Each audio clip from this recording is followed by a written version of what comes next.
Welcome to Home Farm. Today we're going to be draft proofing our conservatory. Our prevailing winds come from that direction, which means that this conservatory gets hammered during the winter. Last winter we had a lot of drafts entering this room, and the primary cause was the gaps that have emerged between our oak flooring and the skirting boards. Some of the gaps, like this one, are 1 centimeter wide, and you can imagine the amount of draft that is coming through from the outside. We've heard different stories from different people. Some contractors have told us that this all should have been done before we purchased the house. Others have said that this is a natural thing that occurs, especially in a room like a conservatory where you have got varying temperatures. So the wood does shrink and contract, and this does happen quite often. Irrespective, we are going to have to get this done now because we do need to draft proof this room as best we can. One of the other key reasons that we need to draft proof this room is that we have upgraded our central heating to an air source heat pump. They are hugely dependent on rooms being as insulated as possible so that we're not losing heat. If you haven't seen our air source heat pump video, we've just provided a link above for you to click on. To remedy this, we went online and bought some oak quadrant beading that we are now going to place around the entire perimeter of this room. We got a really good deal on this oak quadrant beading. It was a clearance sale, so we're going to open this box now and see what's inside. We purchased about 100 meters of beading. We'll be using 30 meters in the conservatory, and the rest of it will go into the kitchen and the bathrooms where there are also some drafts. It is untreated and uncolored, and the reason we've done that is because matching the colors has been really tricky. In order to get the color right, we purchased this product from Osmo. It's an oil wax clear satin product that, when applied to oak, will actually match the exact color of our skirting boards and our flooring. Before we start cutting and applying the beading, we're going to stain it first. For that we have an old cloth and we have the stain. And we're going to do that first because it's going to require 8 to 10 hours to dry fully. So we'll do that today and probably start applying the beading tomorrow.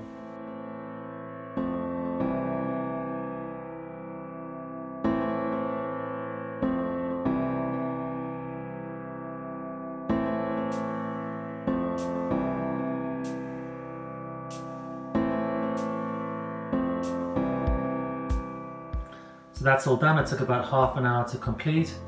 The product applies very easily and quite evenly, so there's not too many issues with things like streaks.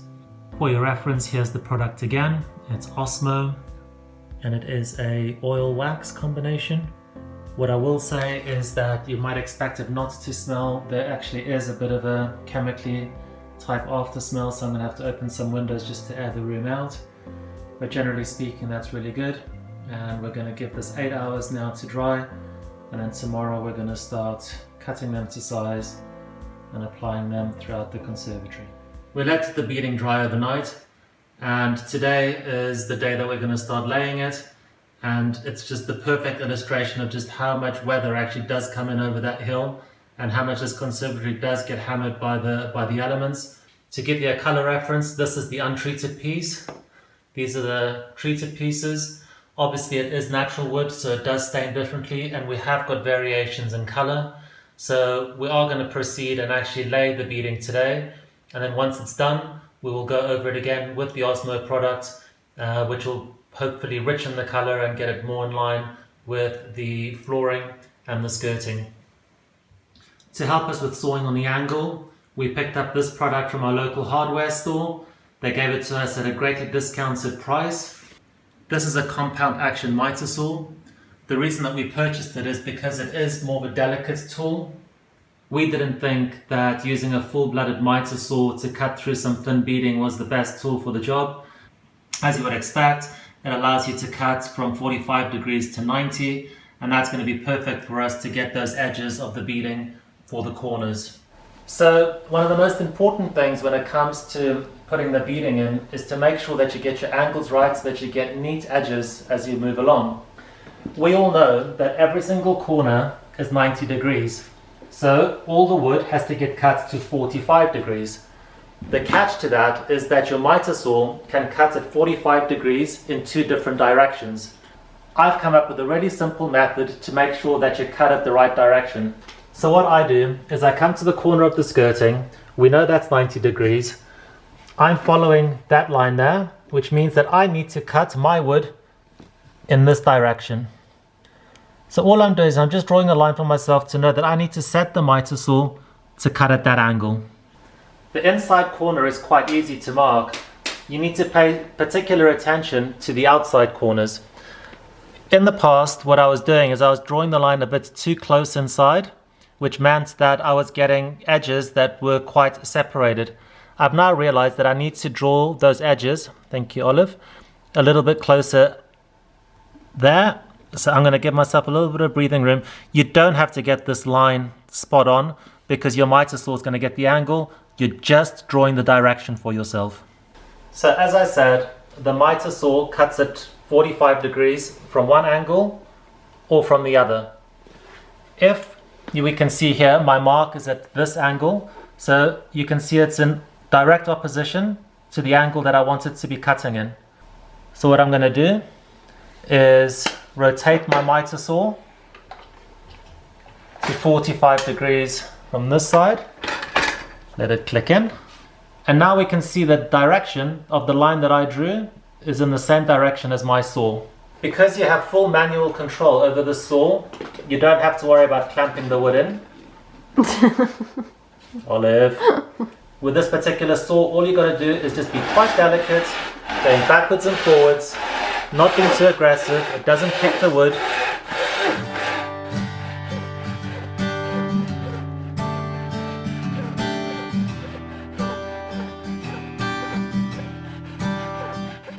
And you get a perfect 45-degree cut.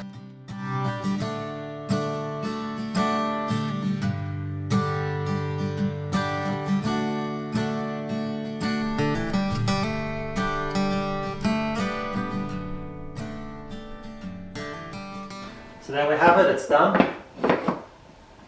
Fits perfectly, so it's nice and snug in the corner, and it's nice and snug on the edge here. Now we'll just replicate the same exercise by measuring a piece of wood from there to there, and it'll just slide in perfectly. When you start gluing the beading to the floor, you realize that it starts to follow the contours of the floor, and you still get gaps that emerge in certain places. So what we have done as an additional preventative step to prevent the draft from entering this room is laying caulk all the way around the edges, and we will then put the beading on top of that. This will hopefully prevent the drafts from coming in altogether and make this room as draft proof as possible. We're going to be gluing down our beading. We're not going to be tacking it down because you get all the little holes that appear through the wood. For this, we're going to be using the Unibond wood adhesive. We've used this for various different wood applications. It's very strong and it sets quite quickly. So we're just going to dab a little bit behind the beading and then apply it to the floor.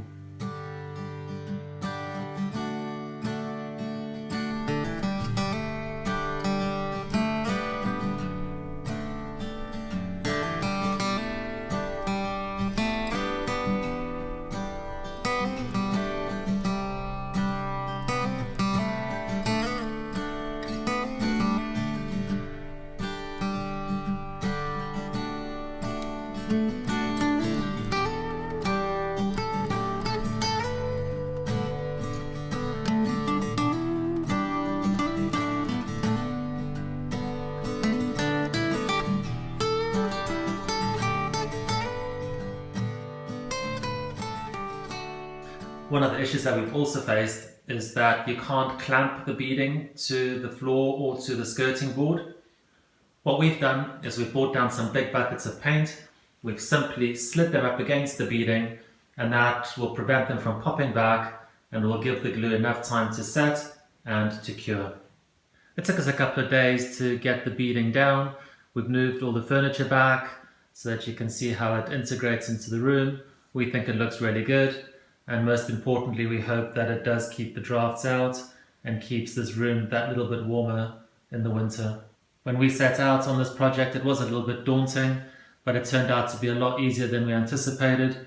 The one key piece of equipment that you will need is the miter saws that you can cut on the angle, and if you've got that, we're pretty sure that you will be able to get beading down in your property.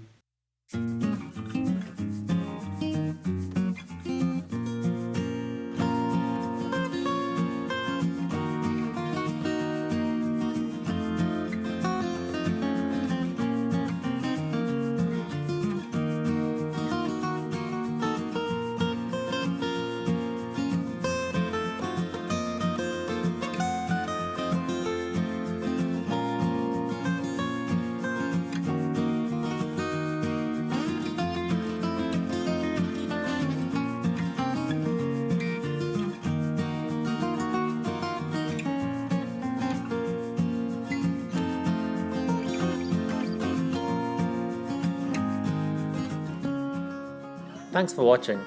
You can also follow us on Twitter or check out our website at myhomefarm.co.uk.